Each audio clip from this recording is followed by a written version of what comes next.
In Psalms chapter 29 verse 2 nag-ingon, "Give to the Lord the honor that belongs to Him. Worship the Lord in the beauty of holy living." So aduna gayoy sumbanan dapat ang atuang pag-worship diha sa Ginoo. Dunay tinuod nga pagsimba ug aduna poy dili tinuod na pagsimba. Mao kini ang kalainan sa gisulti ni Mateo ug ang gisulti ni Salmista David. Matod ni Mateo, nakawang ang ilang pagsimba tungod kay nagsunod sila sa doktrina sa mga lagda sa tao, which is mao kini ang tawang nga pagsimba nga pamaagi. Og ang gitudlo pod ni Salmista David mao kini ang true worship nga ginaingon ni Salmista David nga ihatag ngadto sa Ginoo ang honor nga angay nganha kaniya. Worship the Lord in the beauty of holy living. So kung ato ang sutaon ug tun-an ang iyang pulong, nag-ingon siya nga worship the Lord in the beauty of holy living. So ihatag nimo ang imong worship diha sa Ginoo, apil na diha ang imuang balaan nga pagkinabuhi o Dios nun na pagkinabuhi. Kaya nga naman, katong giingon ni Matthew, nga niingon siya nga kawang ang ilang pagsimba, tungod kay maupod ni ang giingon ni Jesus Christ, adtong nasugatan bitaw niya na mga eskriba o mga parisiyo nga naglakaw diha sa dalan nga diin tag-as sila og mga sanina, nakasutana og miingon si Jesus ngadto kanila, kawang lamang ang inyuhang pagsimba. Kay gisimba ko ninyo sa inyong mga ngabil apan ang inyong mga kasing-kasing halayo nga ni kanako. Daghan naga-worship karon sa Ginoo pero wala nagakinabuhi diha sa Dios non na pamaagi sa pagkinabuhi, which is supak siya ug dili gayud siya uyon diha sa imuhang pagsimba sa Ginoo. How come nga nag-worship ka sa Ginoo pero ang imuhang way of living layo man sa Ginoo? Mao bitaw ningon si Jesus Christ, ningon niya, dili ang tanan nagtawag kanako Ginoo, Ginoo, makasulod sa gingharian sa akong amahan, kun dili kadto lamang nagtuman sa kabubuton sa akong amahan nga tuwa sa langit. So, unsa di ay ang kabubuton sa amahan? Ang kabubuton sa amahan na ikaw nga naga-worship sa iyaha, magkinabuhi ka nga Dios nun. Kay kung naga-worship ka sa iyaha pero wala ka nagakinabuhi nga Dios nun, do you think kabubuton siya sa amahan? Dili. Tungod kay dili man kalibutanon amahan ang atong gi-worship, kundili balaan man nga Dios. Mao nang ingon ang pulong sa Ginoo, pagbalaan kamo kay ako balaan man. So mao na nga apil na siya sa atong worship. Naingon pa the Greek word translated as worship gitawag kini og proskunyo. Nagpasabot kini nga to fawn or crouch to. Literally or figuratively gipasabot kini nga prostrate oneself in homage, meaning do reverence. Hatagi og taas kaayo nga pagtahod. Pagtahod. Now, to worship God is to reverence, to adore or honor Him. But it goes beyond the physical action such as bowing down or prostrating before Him. So dili lang ni, kumbaga ang worship nato kinahanglan nga ihatag nato ang taas nga pagtahod or honor. Dili ta pwede nga mag-worship sa Ginoo nga walay pag-honor. Kay matawag na siya og vain worship. Kana bitang ga-worship ka sa Ginoo pero wala ka ga-honor sa Ginoo, vain worship. Walay pulos nga pagsimba kana nga klase nga pagsimba. Kining gitawag na taas nga paghatag og honor kaniya diha sa pagsimba. Sobra pa kini diha sa pagyukbo. I remember sa una sa bukid, every time maga-worship ang mga members sa church. Yang people pa ko to sa una. Dito sa bukid pa, napaka sa mga 14 or to 16 ang akong edad. Makita na ako ang mga worshipers, naggrabe sila maka-worship sa Ginoo. Muhilak, kanang tulog gid ang luha, kanang murag muhilak na nga mo simba sa Ginoo. Ang uban kay murag mulingkod na ug muyuko kay ga-worship sila sa Ginoo. Pero sa pikas bahin makasubo ang klase nga pag-worship. Abi nimo og true worship siya kay gahilak siya, gataas siya ang kamot sa pag-worship sa Ginoo, gahapa sa lingkuranan ga-worship sa Ginoo. Makasubo nga naman Tungod kay makita nimo ang life pag dili Domingo. Kusog mo patad og lasto. Kusog mo ang lasto sa una kay every Sunday pa man na. Karon kay gi grabe yung trabahong satanas. Gi adlaw-adlaw, 3 times a day ang resulta pag yun. Sa una every Sunday ra man na. Karon every day na. Tapos katulo ka upat man sigurong draw karon. Katulo? Sa isa ka adlaw. Nya mo inom. Mamalikas diri, mamalikas dito. Pero pag abot sa Domingo, muhilak mag-worship sa Ginoo. Makaingon ka ba? Tinuod ba gid ni siya nga worship? Tungod kay contradict siya sa gisulti ni Salmista David. Na kung mag-worship ka sa Ginoo, kinahanglan nga ihatag nimo ang taas nga honor ngadto kaniya, pinaagi usab sa imo ang holy living. Kung wala ka kinabuhi nga balaanon, unsay tawag ana nga worship? Walay pulos nga worship. Mao ni ang eksakto nga giingon ni Jesus Christ ngadto sa mga eskriba o sa mga Pariseo. Kinsa man ning mga eskriba? Mga relihiyoso ning mga tao. Mga Pariseo, mga relihiyoso ning mga tao. Kay kining mga Pariseo, mga tag-as ni nga opisyalis o kining mga eskriba anaa ni magtrabaho sa mga templo diha sa Jerusalem. Pero unsay ingon ni Jesus Christ? Ingon niya, kamo gisimba ko ninyo pinaagi sa inyong mga ngabil, which is ang ilaha sigurong pagdaig, pagpapuri sa Ginoo, paghimaya sa Ginoo. Pero ingon ni Jesus Christ, pero ang inyong kasing-kasing layo kanako. Now, unsa ba di ay ang importante diya sa worship? Unsa importante sa Ginoo? Basig ma-misinterpret nato ba or basig masayop ta sa paghubad sa tinuod nga worship. Basig moingon ka nga ang pag-worship sa Ginoo kay kanang muhapa ka sa yuta, kanang muluhod ka sa yuta. Sa una, sa Katolik pa ang pamilya. Katolik ko na siguro mo. Kanang bangko sa tubangan. Dinay gamay nga ludhananan. Kay diha ka muluhod. Akong mama papa experience sila na. Muluhod sila diyan sa tubangan. Kay mag-worship sa Ginoo. Pero akong papa, grabe ka pala hubog. Makaingon ka ba? Nga unsa ba gyud ang worship? Sa una naghunahon ako, unsa gid ay ang klase nga, unsa gid ini nga Ginoo ug unsay dapat nga ihatag nga worship diha sa iya. No?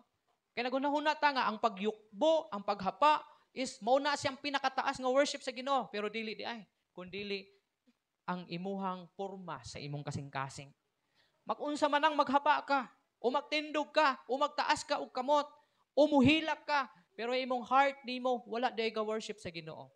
Timan-an nato basin nalimbungan ka sa imong kasing-kasing. Ingon pa ang Jeremiah 17:9 kung wala ko masayop, walay sama kadautan og kalimbungan sa kasing-kasing.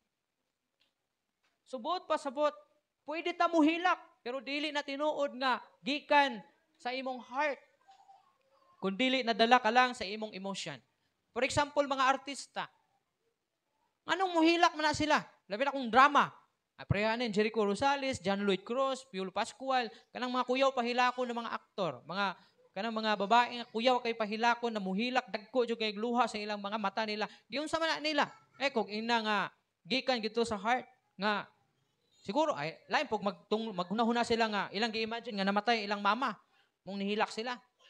So ilaha tong gipagawa sa ilahang luha through sa ilang emotion. Pero dili to tinuod nga tungod kay naa sila gunahuna nga makapahilak sila is tinuod na kadto sa nga nahitabo. Mao nang atiman-an nato diha sa Ginoo ang worship, ang tinuod nga worship labaw pa ni siya sa pagyukbo, paghapa tungod kay kini naga suta sa tinuod nga hulagway sa imong kasing-kasing. Kung ang imong kasing-kasing tinuod bagyod nga dunay tinud-anay nga pag-worship diha sa Ginoo. Now, why worship? Nganong musimba man ta sa Ginoo? Nganong kinahanglan nato simbahon ang Ginoo? Daghan mga tao karon wala ka simba sa Ginoo.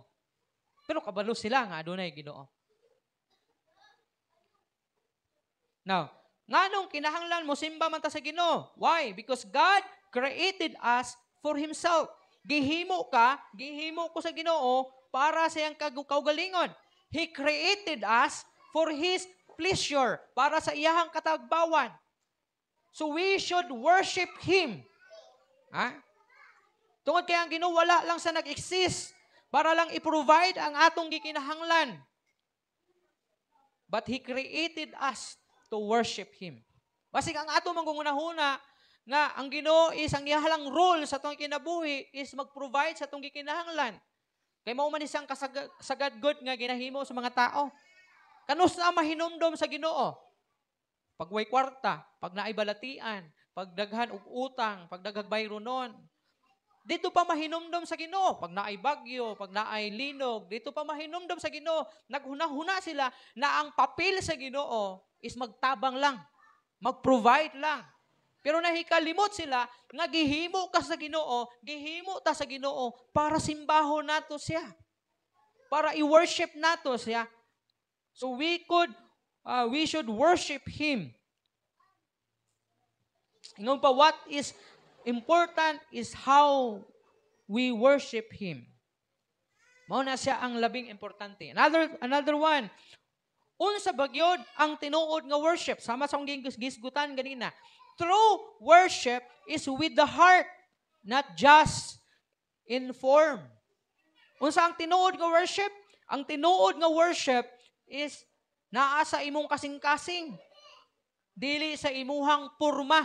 Meaning, dili tong niyukbo ba ka? Of course, mas lami nga magyukbo ka kung ang imong heart ga worship sa Ginoo. Lami kung ga taas ang imong kamot unya ang imong heart ga worship sa Ginoo. Lami kung ga luhod ka kung ang imong heart ga worship sa Ginoo. Pero ang pinaka tinuod nga worship is naa sa atong kasing-kasing. Atong heart, not just the form. God is more concerned about the state of the heart of the worshiper than whatever gift He is coming to offer to Him. Unsa daw ang Ginoo? Mas concern ang Ginoo sa kahimtang sa atong kasing-kasing. Dili sa kung unsa man nga gasa ang imong igahatag diha sa iyaha. For example, hawd ka mo tugtog sa worship, sa worship. Hawd ka mo tugtog sa worship. Hawd ka mo kanta sa worship. Mas concern ang Ginoo sa kahimtang sa imong heart, dili sa kung unsa ka maayo ka mo tugtog nga ikahalad nimo sa Ginoo. Mas lami gyud kung hawd ka mo tugtog unya ang kahimtang sa imong heart kay naga-worship gyud. Tinuod gyud naga-worship sa Ginoo. Pero kung dili pod tinuod nga naga-worship ang imong heart sa Ginoo, dili gyapon malipay ang Ginoo sa imong gasa nga gi-offer nga kaniya. Ano man? Diya sa Old Testament, si Cain ug si Abel lahi-lahi ang ilang source sa ilang panginabuhi. Si Cain usa ka magbalantay og tigtanom og mga crops. Mag-uuma sa lakdo na pagkastorya. Si Abel usa ka magbalantay og karnero. Pareho sila nagatinguha nga i-worship nila ang Ginoo through sa ilahang mga gift, ilang halad. So naghalad sila pareho. Si Cain naghalad og sinunog diha sa Ginoo sa iyang crops. O si Abel naghalad pod sa iyahang binuhing karniro diha sa Ginoo. O kining duha miaso. Ang aso sa sinunog nga halad ni Abel miabot dito sa Ginoo. Pero ang aso nga gikan sa sinunog ni Cain wala makapahimuot sa Ginoo kay nganuman. Kay ang heart ni Cain wala ga worship sa Ginoo. Hinungdan na suko ang Ginoo sa iyaha. O gipanalanginan niya si Abel. Hinungdan nga nasuko si Cain kay Abel. Tungod sa kasuko ni Cain kay Abel, iyaha kining giatangan o iyahang gipatay. Hinungdan nasuko ang Ginoo kay Cain. Hinungdan nga milangyaw siya sa laing-laing dapit sa kalibutan. Nganong wala dawata ang gift ni Cain nga pareha man sila nga gahalad og sinunog diha sa Ginoo. Tungod kay wala makapalipay sa Ginoo ang kahimtang sa kasing-kasing ni Cain. The same pud na sa tua. Bisag unsa pa atong ihalad na gift sa Ginoo kun ang atong heart dili makapalipay sa Ginoo, ayaw gyud pagdahom nga nalhimuot ang Ginoo. Bisan pag muligid ka, bisan pag mo balintong ka diha sa simbahan, bisan pag mukat-kat ka ng grills, no? kanang ginahimo sa uban bitaw nga muligid, muhilak, mukatkat anang mga bungbong simbahan. Dili na magsilbi kung ang imong heart kay wala gyapon mali mahimuot ang Ginoo. Ang nakita labaya sa Ginoo ang atong heart. Mas labaw nga nakita sa Ginoo. Ingon ang Psalms 51:16 and 17 nag-ingon siya, "For you are not happy with a gift given on the altar in worship." See? Wala malipay. Ingon ni Salmista David, kay wala ka malipay sa gasa nga gihatag diya sa altar of worship. Or I would give it. Ingon pa na, you are not pleased with burnt gifts. The gifts on an altar that God wants are a broken spirit. O God, you will not hate a broken heart and a heart with no pride. Unsay gikinahanglan sa Ginoo? Usa ka broken spirit. Broken heart. Dili tong gibulagan, kundi broken nga heart diya sa Ginoo. Ha? With no pride. Kanang walay pride, broken, gibroken. Mabitang mas maayo gyud na when we worship the Lord, i-pray nimo sa Ginoo, Lord, gub-a ang akong kasing-kasing. Because maybe naay garbo ani. Ug kana nga garbo, mahimo ng babag nga dili malipay ang Ginoo sa imong worship. Bisan pag usaon nimo hilak, usaon nimo og ligid o hapa o yukbo. Another one, the true worship will worship the Father. According pa dyan, sa John 4:24, ingon pa the time is coming. Yes, it is here now. When the true worshipers will worship the Father in spirit and in truth. The Father wants the kind of worshipers. God is spirit. Those who worship Him must worship Him in spirit and in truth.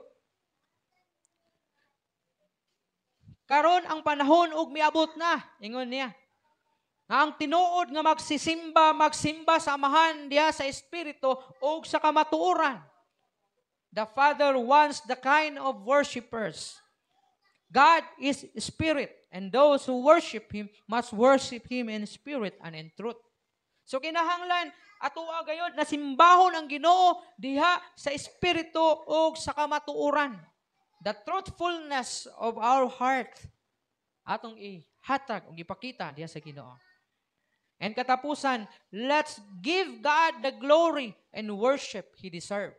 Ihatag nato sa Ginoo ang himaya ug ang pagsimba nga takos nga alang kaniya. God gives so much to us. So let us give our best worship to Him. Gihatag gayod, supra ang gihatag sa Ginoo nganhi kanato. Kay iyang gi-lay down ang iyang life para nato. So walay rason para dili nato ihatag ang atong best na pagsimba diha sa Ginoo because He give everything to us. Apil ang iyang kinabuhi. We're supposed to die eternally. But God saves us. Pinaagi sa pagpakabatay kaniya dito sa ibabaw sa cross. In Psalms 97:5 o 97:6, come, let us down and worship. Let us get down on our knees before the Lord who made us. So, mo na akong gingon ganina. You can kneel. Pwede kang mo luhod. Pwede kang muhapa. Diya sa pagsimba sa Ginoo. Bastang importante, ang imong heart anaa sa sakto nga kahimtang ni ana. Acknowledge His greatness displayed in His creation in your everyday of experiences. So mo nang angay gid natong i-acknowledge ang Ginoo tungod sa iyahang creation nagipakita nga ni kanato ug gipasinati kanato every day sa atong kinabuhi. So open your eyes and behold His face. Open your mouth and sing to Him. Open your hands and lift them toward of heaven. Open your heart and tell Him you love Him. And open your ears and listen to Him. Ablihan nimo ang tanang anaa kanimo and then i-offer nimo diya sa Ginoo. Sa atong conclusion, pamalandong igsuon. Don't worship God with your lips.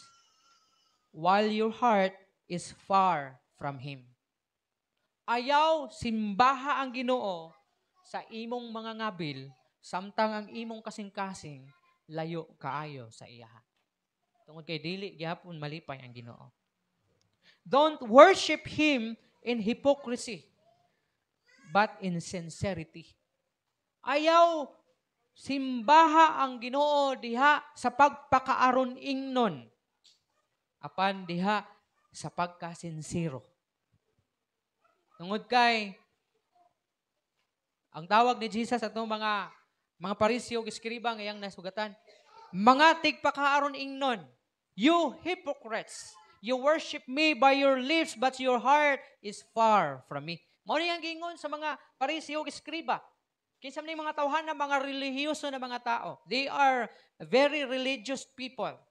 Pero mingon ang Ginoo kanila, you hypocrites, you worship me by your lips, but your heart is far from me. So ang challenge sa tuwa, do not worship Him in hypocrisy, but in sincerity. Don't worship foreign gods or idols. Instead, worship the living God and worship Him and in spirit and in truth. Wala kay laing simbahon, kung dili ang Dios o ang Dios lamang. Ang Dios ni Abraham, ang Dios ni Isaac, o ang Dios ni Jacob. Diba? Kanta man na. Maulang ang imong simbahon, maulang ang imong alagaran, maura ang imong yukbuan, maura ang imuhang paghahapan, o maura ang paghahatagan nimo sa tinuod nga worship, o sa tinud-anay nga pagsimba nga nagikan diha sa imong kasing-kasing.